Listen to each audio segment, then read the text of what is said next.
His name is Gregg Garfield. He's known as Patient Zero because he's Patient Zero in California for COVID-19. But the fact that he's Patient Zero, the fact that he contracted COVID, only begins to tell the dramatic, riveting, and frankly, life and death story of Gregg Garfield. I want to bring him on with his other half as well, AJ, who is a key part of the story as well. Gregg Garfield and AJ, everybody. Hi, guys. How are you? Hi. I am astounded that you're alive, my friend. I mean, I've read now your story after having met you in person. You went from a ski trip in the Dolomites to a return trip to this country with your ski buddies, and then before you know it, you're in the hospital on a ventilator. You ultimately lose fingers and toes, and that's the jetliner view. Now, I want to get into exactly what happened. Let's start with this trip. You're taking this is a trip in Italy. Were you aware that there was this pandemic going on in Italy at the time of your Italian ski trip? So it was a little bit rumored that COVID was going around in China. We didn't really understand where it was outside of China. When we had just arrived, I get a call from AJ, and she said, "Are you aware of this thing called the coronavirus?" And I'm like, all right, it's not something that's so tragic to us because we didn't know anything about it. We're athletes, we're outdoors. We weren't around a ton of people. So we said, we'll be careful and kind of just get through the whole thing. I'm not too worried about it. So again, yeah, you're an expert skier, so you're up there in, expert ski country. And as I understand it, meaning that you're not like waiting on lift lines quite as much as everybody else. My question to you is about when you started to contract symptoms. When did that happen? So about 3 days into skiing, a bunch of us started getting flu-like symptoms. And we were all actually joking about it and kind of teasing each other at happy hour. Oh, if this is COVID, no big deal, blah, blah, blah.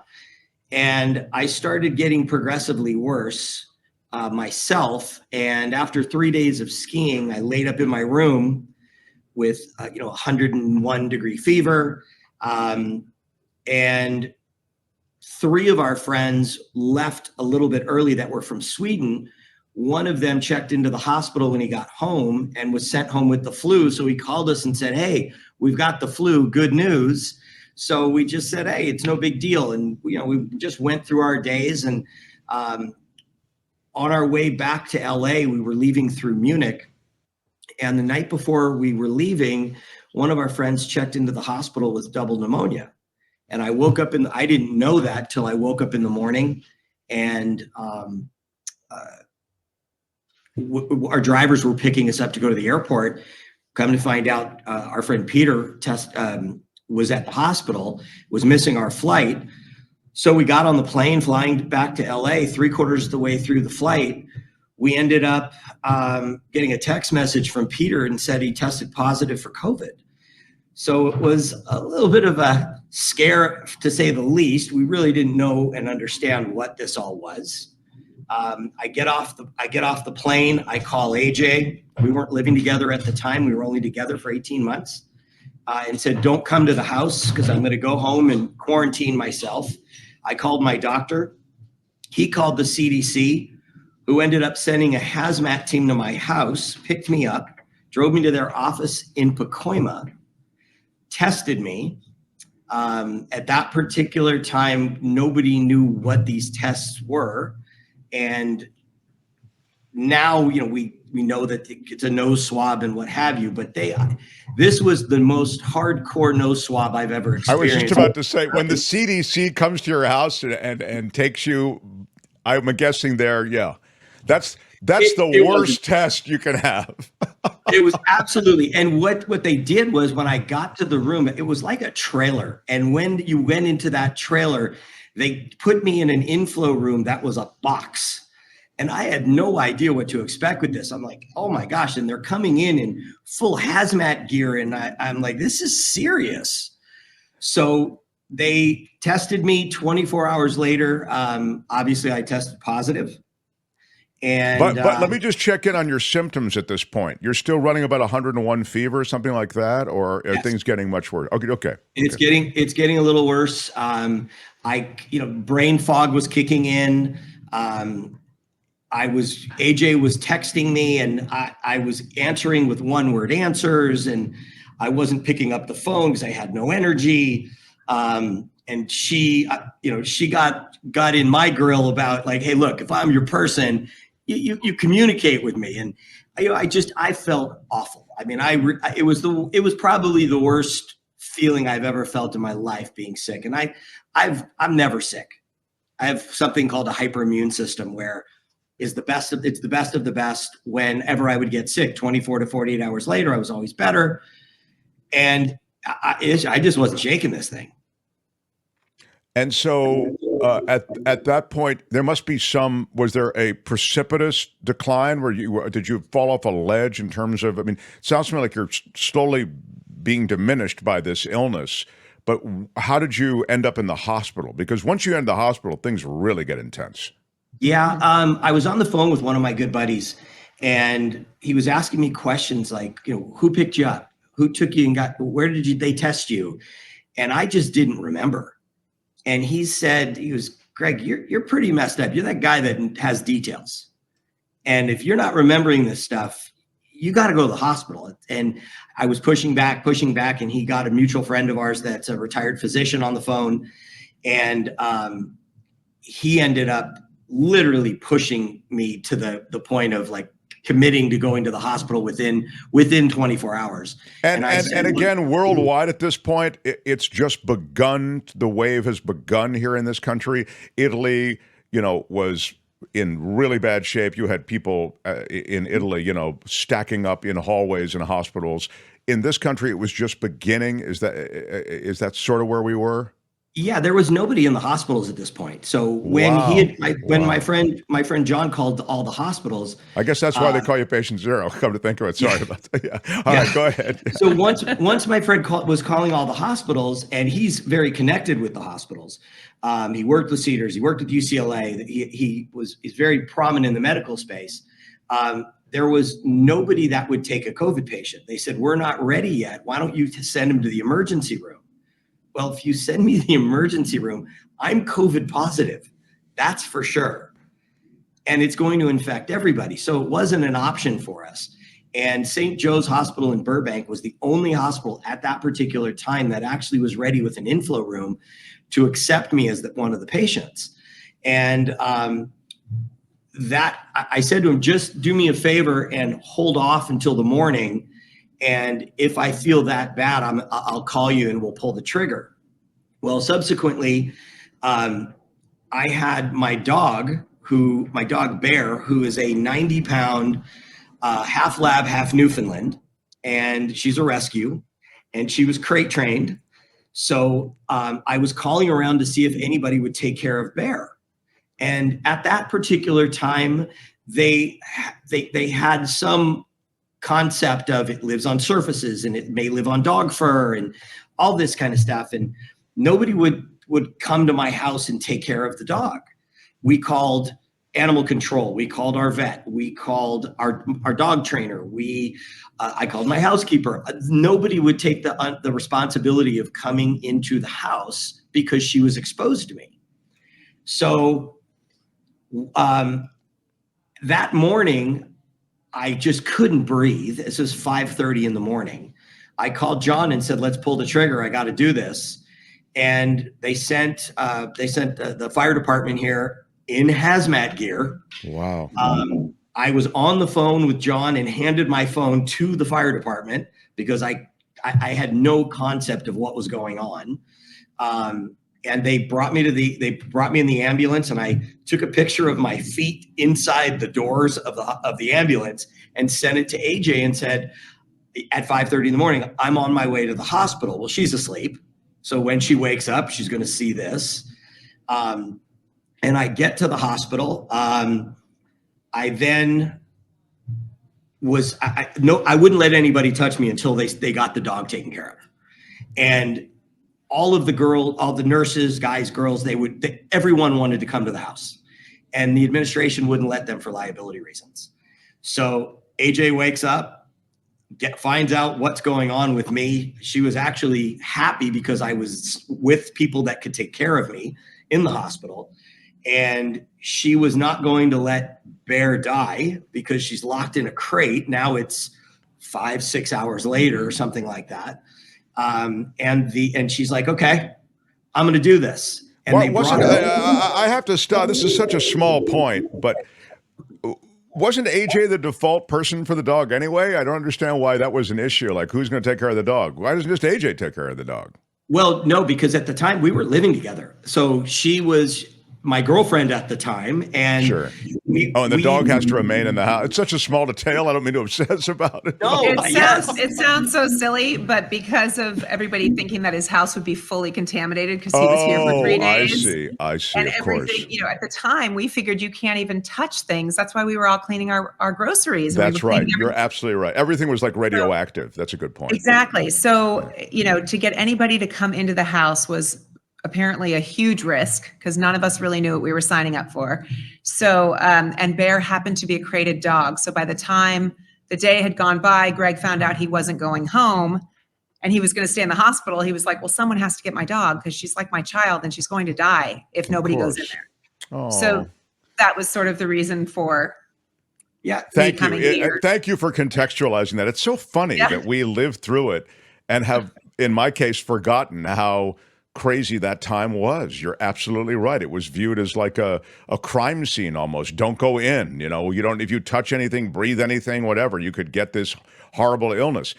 Let me just add real quick, Mark, that first of all, we were just calling around to see what it would take to get the house sterilized or the house cleaned because he had left. I was getting quotes for $15,000. Oh my God. Because everyone thought, well, this is a huge risk. I mean, it was, whatever companies that we all know of that do those type of things. And then in order for me to come in just to get Bear, I had to have 3 hours of hazmat training at the hospital. So I went in looking like a minion. It sounds so silly, but it was crazy. I mean, literally. I'm thinking of the poor dog. I mean, my gosh. Exactly. So it was a crazy side story, but the bottom line was, had we known what we know now, then it would have been as easy as me just hopping into the house, but that wasn't the case. So I had to go through some major training, walked in head to toe with hazmat gear, masks, shields, the whole thing. Oh my Lord.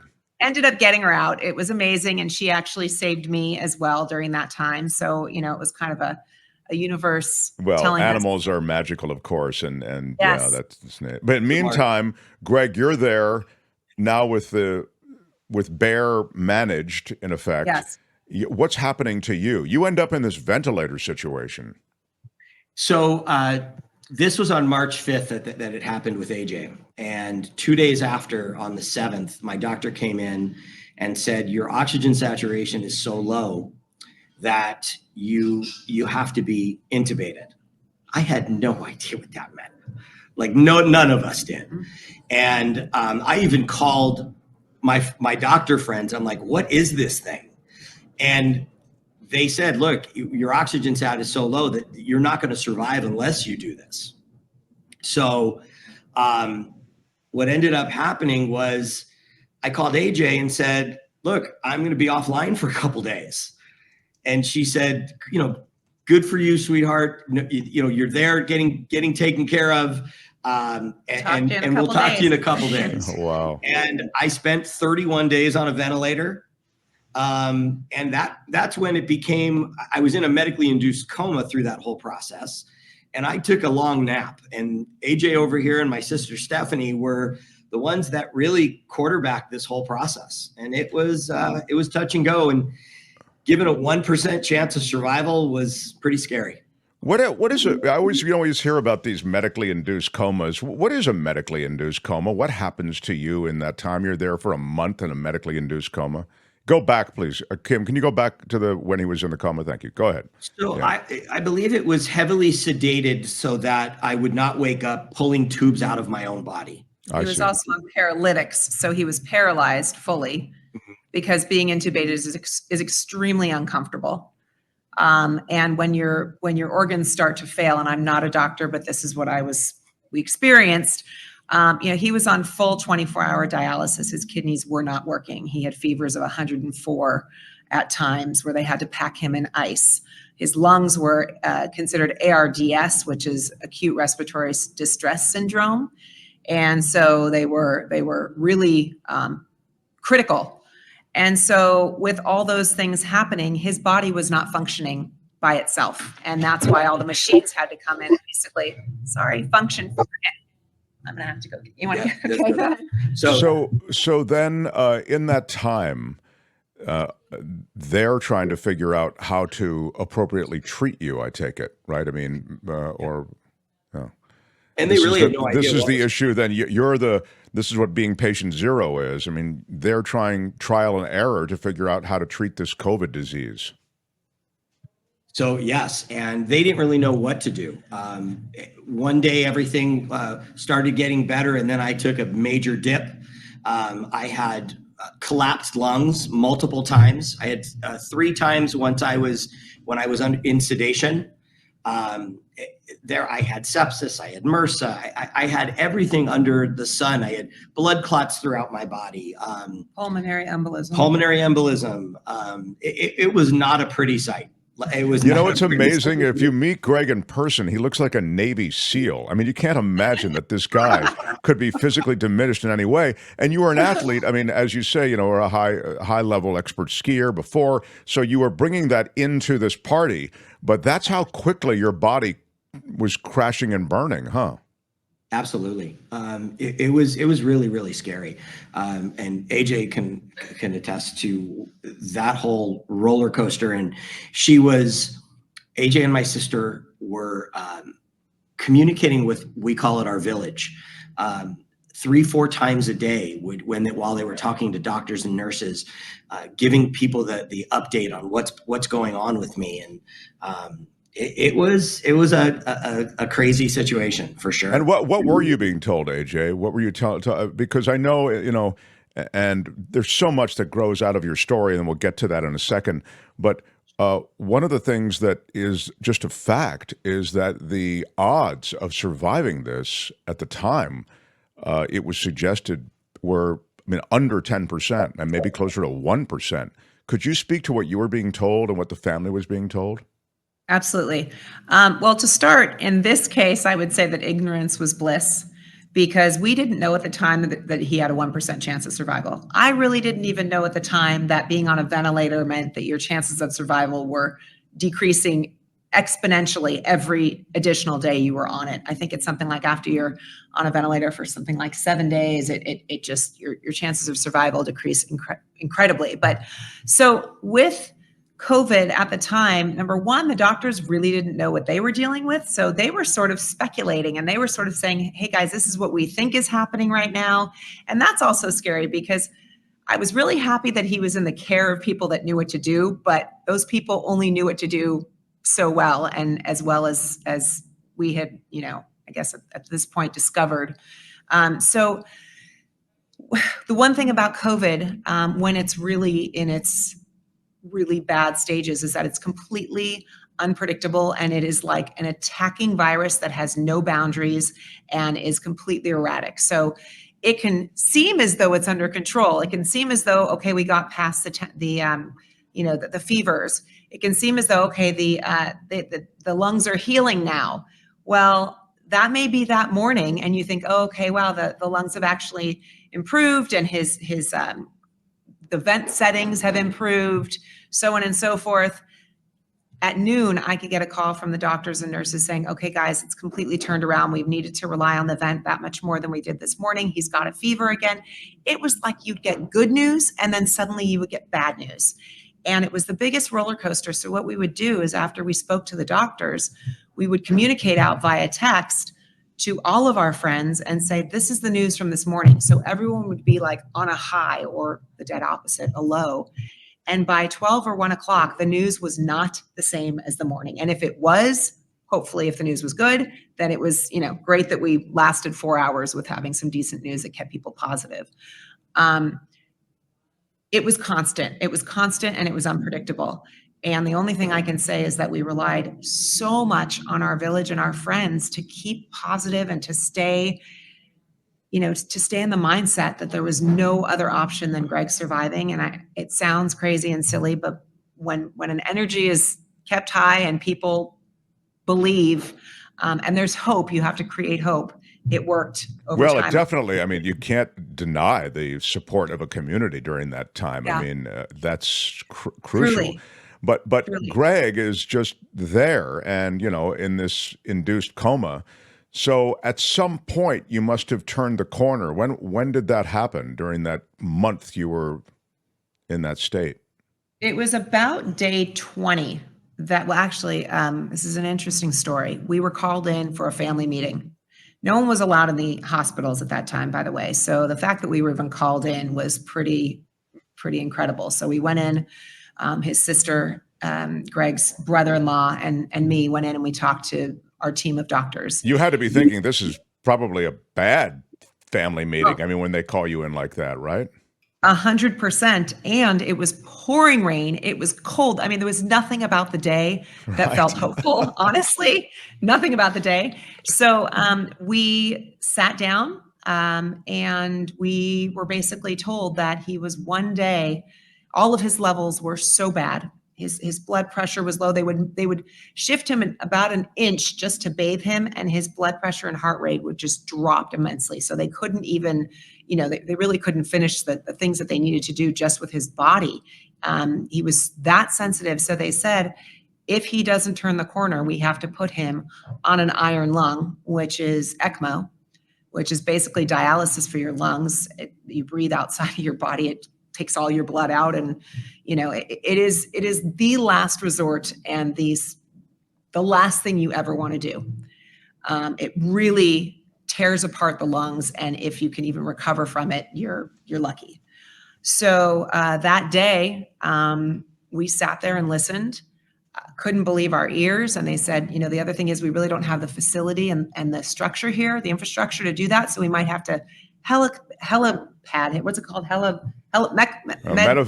Thank you very much. Yeah. Thank you to a different facility that can actually handle it. We don't even know that we can get him in the helicopter. That's how bad it is. So that day they allowed us to go in and see Gregg in the ICU. He was still one of the only people in there.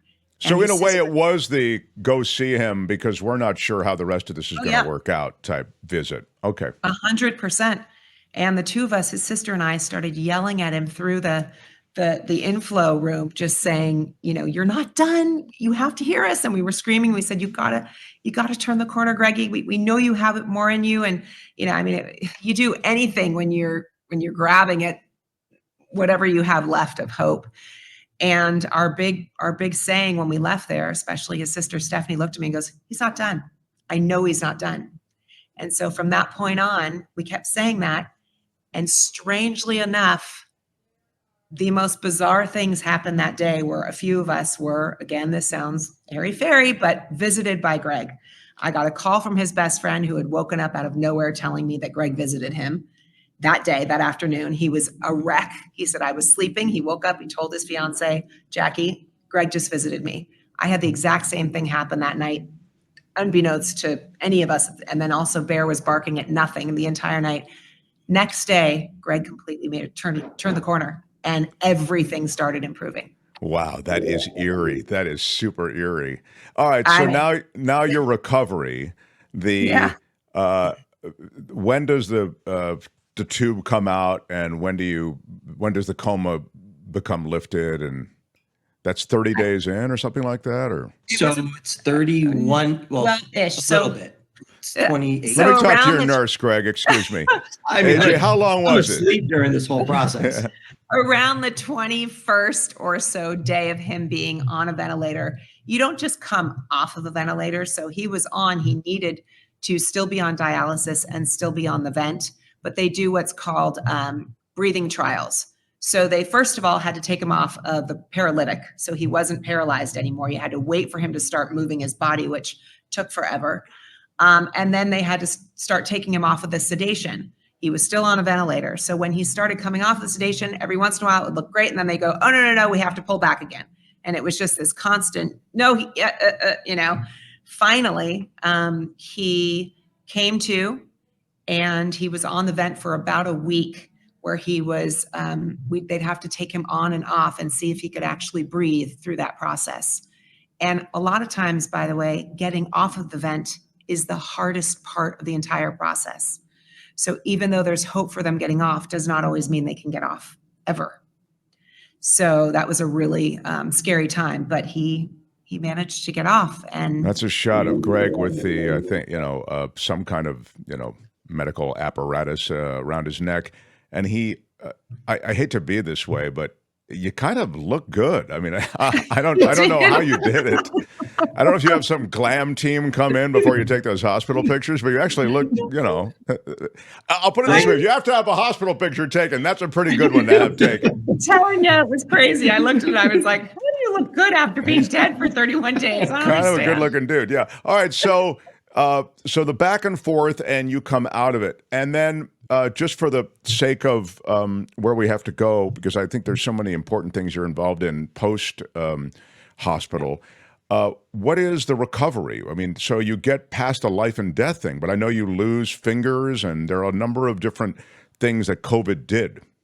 Yeah. So once I had complete organ failure, they put me on something called pressors, which is a drug called Levophed that forces your blood to your vital organs for survival, and it compromises your extremities. So the only thing that I think they would have done differently today is they put me on low doses of anticoagulants. They probably would have put higher doses of anticoagulants that may or may not have created a different result, but the result nonetheless was my fingers and a couple of my toes dying. It looked like you're going through frostbite. So your fingers went black, a couple of the tips of my toes went black. And we really weren't knowing whether or not it would recover at all, but we weren't worried about it. And what we were focused on was actually surviving, getting back to walking again. I had to get up and walk, and had to learn how to walk in the hospital before they allowed me to go into physical therapy. And you have to get invited up to physical therapy unless you're going to an outside facility. And I fought really hard. In fact, getting up and taking 2 steps was like running a marathon. And AJ would look at me and said, you really have to, fight this fight. I kicked out my therapist multiple times. You let the dog in. I had to kick my therapist out multiple times because I was so exhausted. And the one thing that really made a difference to me was, and forgive my bluntness, I did not want to take a crap in a bedpan again. I see. Yeah. And I needed to get up and walk to the bathroom. And AJ looked at me and said, wait a second, you're going to walk 15 steps, but you kicked them out at 3. I said, get them back in here. And I was attached to the trach, which is what you saw in that previous picture. I was attached to chest tubes. And so when I got up, it was like walking with leashes that attached to every internal part of my system. And I actually made it to the bathroom with that 15 steps. That's terrific. So that was the first successful play I did. I got invited up into the physical therapy.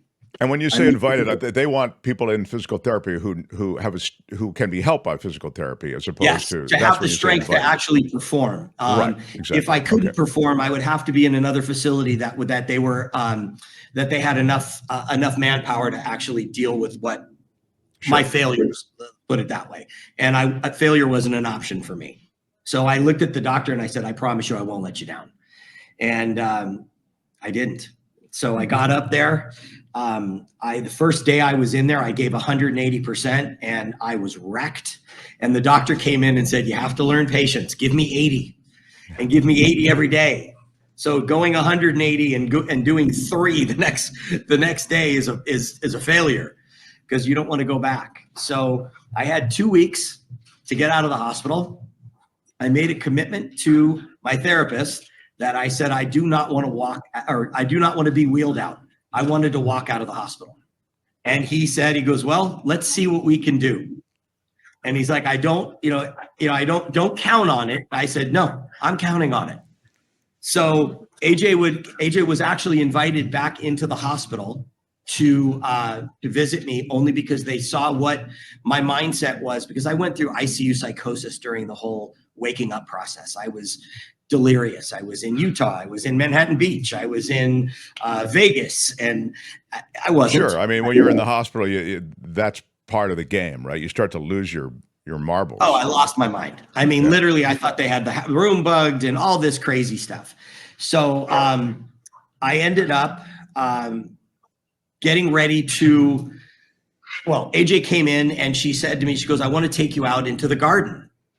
She goes, I want to take you out for some fresh air. And I looked at her and I said, I'm walking out of this hospital once. I'm staying in this room or through the like in the hallways. I will not leave this hospital unless I leave for good. AJ, Gregg likes to talk like Tom Cruise, doesn't he? He likes an action kind. He speaks almost cinematically like an action figure guy. I'm not leaving this hospital unless I can walk out.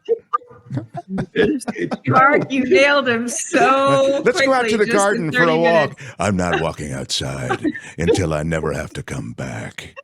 Oh my God, it's actually funny you say that, because in the evening sometimes he goes into like full radio voice and I'm like, who are you? Like, what is this? Like, But it served him well. It served him well. That attitude served you well. So the drama, I don't know. yeah, maybe we all need it.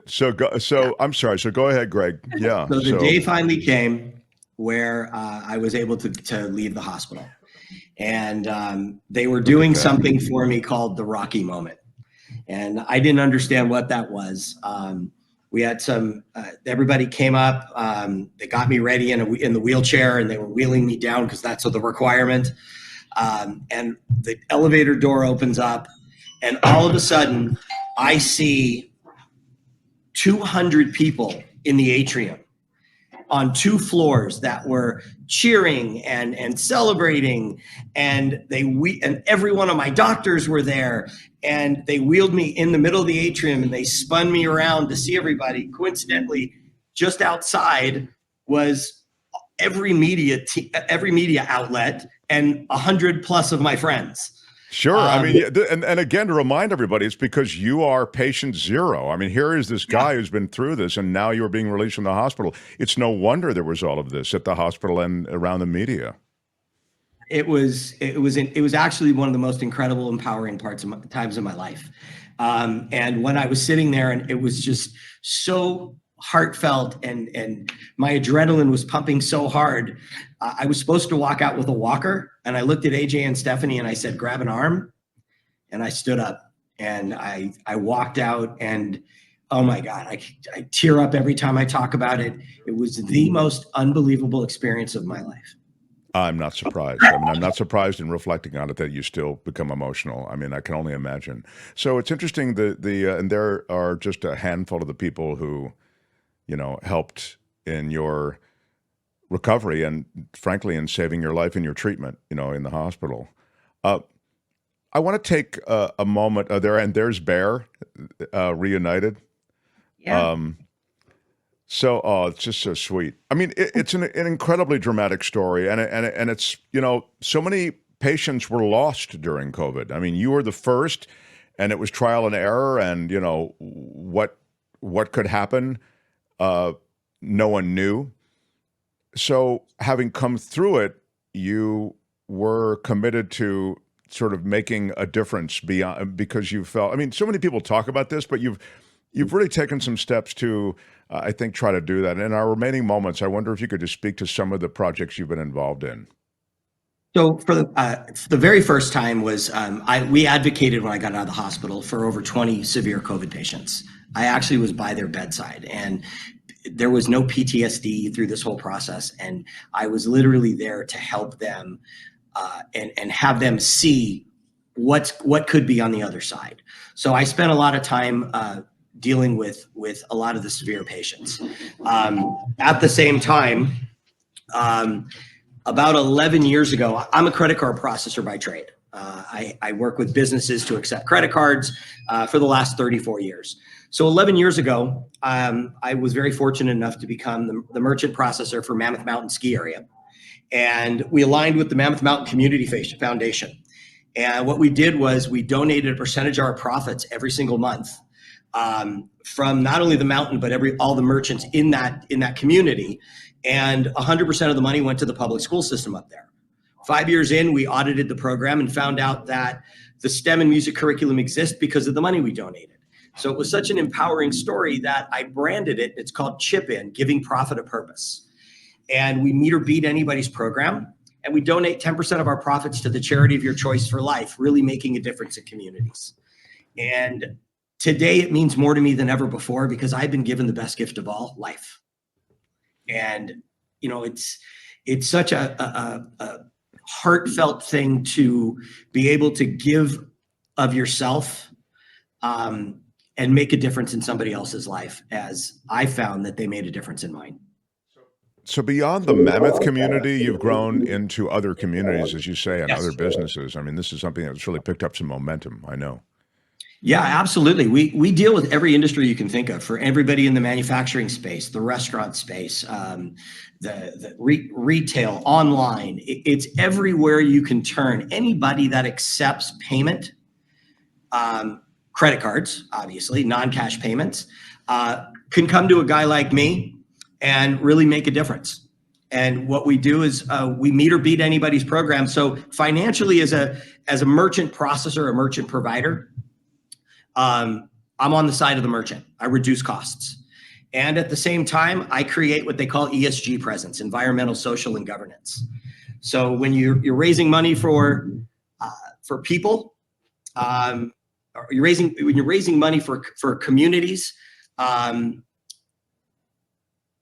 me back up. When you're raising money for businesses and you want someone to invest in your company, they want to invest in environmentally conscious companies. So we either enhance their ESG presence or create one for them at no additional cost to them because the money comes from us. It's terrific. I mean, it seems like a win-win, but particularly when you've prioritized helping communities and helping with education and underfunded education, of course, something we talk about on this show all the time. What a remarkable story. And it's just if you want to see more pictures and more, a little bit of Gregg's story, he has a website, gregggarfield.com. And we'll have a link in our description, so you'll be able to find it easily. You can just click through to that. But in those click-throughs, you'll find ways to contact him, and maybe you have a business that you may want to connect to Gregg's programs. It's really just so encouraging. I'm so glad you made it, but also that you're just, that you've directed, so much of your life now post-COVID in all of these great ways. So there we have it on screen now, gregggarfield.com. Thank you so much. Yeah, really, We really also, great. Yeah. We also started a motivational speaking business, talking to whether it's kids in schools, whether it's entrepreneurs, to really have an understanding of mindset, of perseverance, community, the importance in community, the importance of relationships. Establishing lifelong relationships was critical in my recovery. Failure wasn't an option to me because of the power and the love that I received from the people that were in our village. Well, I have to say, I mean, we all say failure is not an option. It's like one of the most said things, it's a phrase that's used over and over again. But I mean, you really were able to follow through on it. I mean, and in a really daunting sort of prospect, you persevered and prevailed. I mean, it's pretty incredible to make your narrative match those words. Pretty amazing. So you are a miraculous story because we all know, I'll say this, and then I have one important question that I really want to ask you about COVID. And the miraculous thing that I think makes it all the more miraculous is we read story after story about people succumbing in the early days. I mean, same situation as you, put on ventilators, and that's when they realized, oh my God, putting people on ventilators might be a bad thing. You know what I mean? They actually were making all of these revelations about treatment during those days that you were enduring this treatment that, some of which might have been helpful, some of which not. Was remdesivir good? Wasn't it? I mean, there are all of these different things. And I remember those conversations. And so it's quite miraculous that you made it through this process that many did not survive. Now, here's my question about the other people in your group. So you all, it seemed, contracted this. What happened with the others in your group? So unfortunately, our friend Peter that stayed back in Munich, he spent 10 months there, was able to come home, and right around the 1 year mark, he succumbed to COVID and he passed away.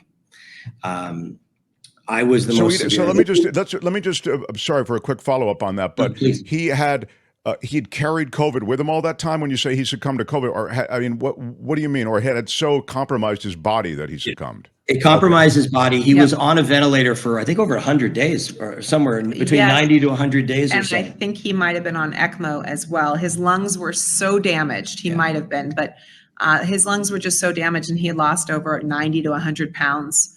It had wreaked such havoc on his body that he went into a skilled nursing facility out here and just couldn't get through it and just passed away. Yeah, his body just gave out. Yeah, and it was so traumatically damaged that he couldn't. And these are people who you were with who were like yourself, athletic. I mean, there were no comorbidities per se, or. There were a few people that were less athletic. The ranges of the age group was between 40 and 81. Because my friend's father was the one that puts on this, and there's like a core of us that are pretty aggressive skiers. And the 81-year-old gentleman that had it was asymptomatic. We had to force the guy when we got home to get tested because he didn't even know he had it. So it affected everybody differently. So there was 3 people that were, including myself, that were on a ventilator, that were put on a ventilator. One passed away, my story, and then one guy was in there for 7 days in Sweden. He subsequently, the guy that was sent home with the flu, was back again, and he was ventilated for a week. He's 100%, or 4 days. He's fine. So everybody is absolutely perfect these days. What's interesting too, real quick, is that none of them have long haul effects. Correct. None of them. So that is extraordinary. Gregg too, yeah, and we don't know why.